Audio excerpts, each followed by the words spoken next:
حين تمكنت القوات المسلحة المصرية من اقتحام مانع قناة السويس الصعب واجتياح خط بارليف المنيع وإقامة رؤوس جسور لها على الضفة الشرقية من القناة، بعد أن أفقدت العدو توازنه كما قلت في 6 ساعات.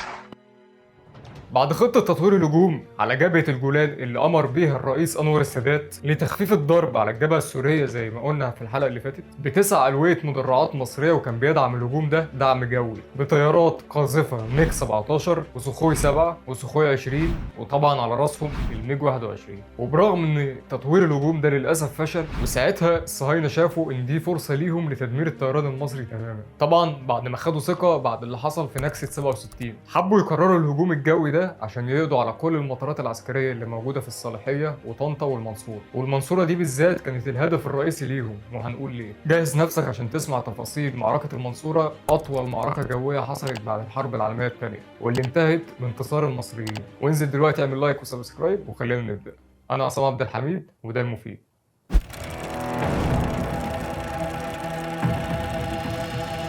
يوم 14 أكتوبر 73 الساعة 3:15 العصر تحديدا، ترصد منظومات الدفاع الجوي المصري 20 طيارة فانتوم إسرائيلية جاية من اتجاه البحر المتوسط، وفورا بلغت القوات الجوية بده. وساعتها اللواء محمد حسني مبارك قائد القوات الجوية وقتها وجه أوامر للعقيد أحمد نصر باستعداد 16 طيارة ميج 21 من قاعدة المنصورة وتقلع بحيث إنها تعمل مظلة دفاعية فوق القاعدة. واللواء مبارك وقتها أكد على الدفاع بس من غير ما ولا طيارة تروح تشتبك معاهم. وساعتها الطيارين المصريين استغربوا، لأن من الطبيعي إن الأوامر تكون الاشتباك الفوري، إيه اللي هيخليهم يستنوهم؟ ولكن طبعا نفذوا الأوامر. لكن اللواء مبارك كان عارف استراتيجية الصهاينة في الجو، وهم كانوا متعودين في هجماتهم الجوية إنها تتم على 3 موجات. الموجة الأولى إنهم كانوا بيبعتوا 10 15 20 طيارة أيا كان العدد يعني عشان تستدرج الطيران المصري بعيد، دي كده الموجة الأولى بالنسبة لهم. أما الموجة الثانية بيبعتوا عدد تاني من الطيارات عشان تضرب المنظومات الدفاع الجوي والرادارات، وبكده الدنيا تبقى فاضية ورايقة بالنسبة لهم. وهنا يجي وقت الموجة الثالثة اللي بتستهدف الأهداف الرئيسية والمطارات العسكرية، وده اللي كان عامل حسابه اللي هو حسني مبارك. وفعلا بالمظله الدفاعيه اللي عملوها فوق قاعده المنصوره عطلوا خطه الصهاينه بدخول الموجه الثانيه، وكل ده حصل في ربع ساعه. ترصد الرادارات المصريه تاني الموجه الثانيه كانت مكونه من 60 طياره اسرائيليه جايه من بورسعيد ودمياط وبلطيم.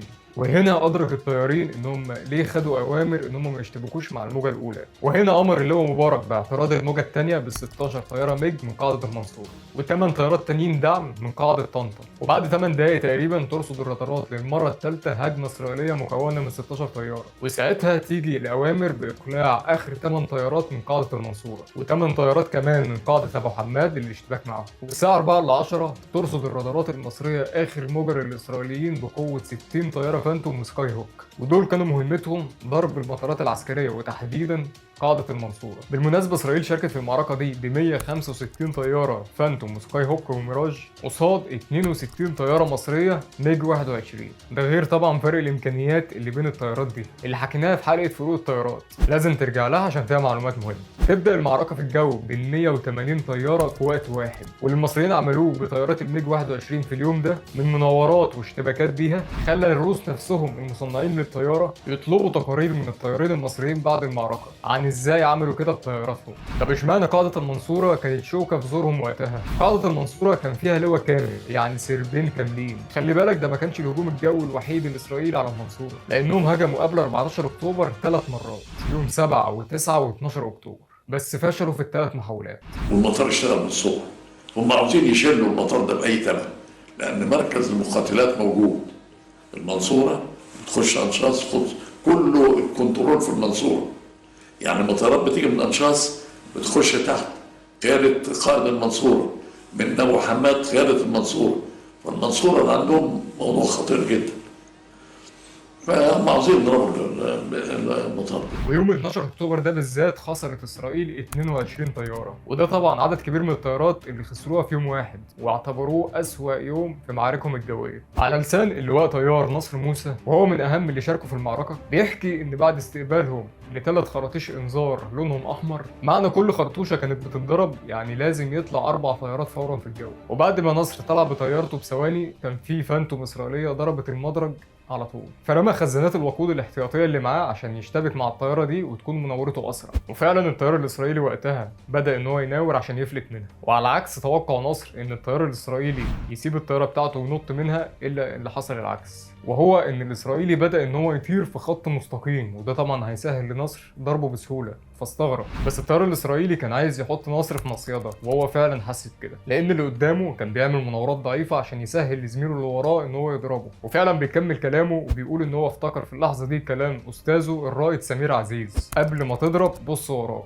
وفعلا لمح وراه طياره فانتوم جاهزه لضربه، الا انه بحركه لا اراديه عمل مناوره مفاجاه بقوه 10 جي من غير ما يفقد الوعي. وبالمناسبه 10 جي ده رقم كبير جدا، دي وحده قياس الضغط الجوي، وقدر يفلت منه ولف تاني ورا الفانتوم عشان يشتبك معاها من جديد. كل ده حصل فوق المطار مباشره، واللي اكد الكلام ده بعدين المقدم حسن خضر ضابط برج المراقبه. وقتها الطيار الاسرائيلي عشان يفلت من الاشتباك نزل بطيارته لارتفاع اقل ولكن زود سرعته، بس لان الميج زي ما قلنا قبل كده برضه ان هي اخف من الفانتوم، فنصر نزل بارتفاع اقل منه وضرب الاسرائيلي صاروخ في جسم طيارته مباشره ووقعها. بعدها طبعا نصر خد ثقه كبيره بعد تدميره الطياره فانتوم، وبدا يبعت اشارات لبرج المراقبه عشان يديله احداثيات لمهاجمه طياره تانية. ضابط برج المراقبه وقتها كان بيحكي ان السماء كانت مليانه بالطيارات والصواريخ، ووصفوها وقتها كأنها زحمه في المرور على الارض يعني. ده غير المظلات اللي لونها برتقاني التابعه للاسرائيليين اللي بينطوا من طياراتهم بعد ما تنضرب.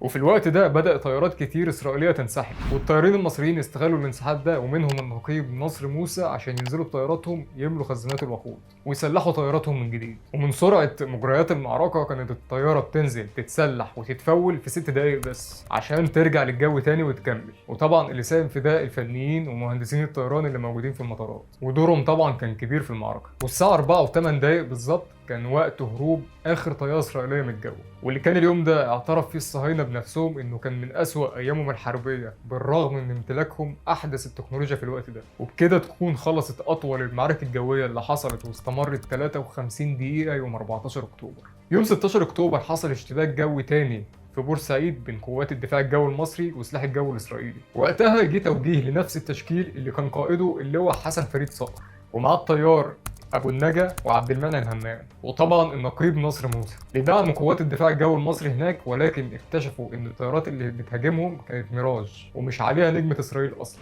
بس بعدها اتعرف انها طيارات جايه من جنوب افريقيا عشان تدعم الصهاينه. المهم اشتبك وقتها النقيب عبد المنعم همام مع طياره منهم، وكان وراه طياره النقيب نصر موسى، لكن الطياره وقتها فلتت من همام وكانت بتمهد عشان تلف له وتضربه. بس نصر ساعتها كان لسه ورا وكلمه في اللاسلكي وقال له انا وضعي احسن يا عبده، وساعتها رد عليه همام وقال له خش واضربها يا موسى. وبدات المناورات بينهم والمحترف فيهم اللي يجيب التاني قدامه. عموما في المعارك الجويه اللي كان بيجي قدام طياره العدو خلاص كده شكرا مات. وهنا بتبان مهارات الطيارين في المناورات. الحاجات الغريبه والمضحكه في نفس الوقت اللي حصلت، طيارات الميراج اللي كانوا جايين من جنوب افريقيا عشان تدعم الصهاينه هم نفسهم ما عرفوش ان هم بيحاربوا معاهم ولا ضدهم، ولما الاسرائيليين شافوهم اشتبكوا معاهم ووقعوا منهم 3 طيارات. محدش يعرف ال5 التانيين راحوا فين، بس المرجح ان ال5 الباقيين انسحبوا لما شافوهم كده ومش عارفين مين معاهم ومين عليهم. اخر اشتباك جوي حصل في حرب اكتوبر كان يوم 24 فوق ثغره الدفرسوار، وتوجه تشكيل النقيب نصر موسى عشان يروح ويخفف الضرب على الجيش الثالث الميداني. بس برغم ان الصهاينه معاهم طيارات فانتوم، اول ما شافوا النج المصريه ابتدوا الطيارين الاسرائيليين ان هم يطيروا بارتفاع اعلى من اللي كانوا عليه عشان تبدا بضرب صواريخ هوك على التشكيل وبعدين تهرب. وبسبب فرق السرعه بين الطيارتين فعلا اتمكنوا من الهروب، ورجع تشكيل النقيب نصر موسى للقاعده، وبعدها بنص ساعه صدر امر وقف اطلاق النار. في مصادر كتير عن خسائر الطرفين في معركه المنصوره، بس للاسف مفيش تطابق بينهم 100%، بس متقاربين. وهقول لك على كل المعلومات اللي اتقالت سواء من الجانب المصري او الاسرائيلي. الصهاينه بعد المعركه طلعوا في بيان وقالوا ان هم دمروا 15 طياره مصريه في الدلتا وخسروا طيارتين، وفي نفس اليوم صلحوا البيان وقالوا ان هم دمروا 7 طيارات بس. تقريبا هم عكسوا الوضع، لان على حسب كلام الرئيس الراحل مبارك خلال لقاء تلفزيوني ليه قال ان خلال المعركه قدر سلاح الجو المصري انه يوقع من 17 ل 18 طياره اسرائيليه. وانتهى معارك جويه بقى، كانت معركه جويه مش معركه حاجه ثانيه. ضربنا فيها يمكن حوالي 17 18 طياره على ما انا متذكر. عندنا نطر بقى الوقود خلص لانه بيفتح البتاع الاضافي ده بيستهلك وقود كتير جدا. وبعدين خسرنا 4 طيارات ورجعت الطيارات بتاعتنا وابتدينا بعد كده إسرائيل ما دخلتش عندنا في جهة المنصورة على الإطلاق أبدا.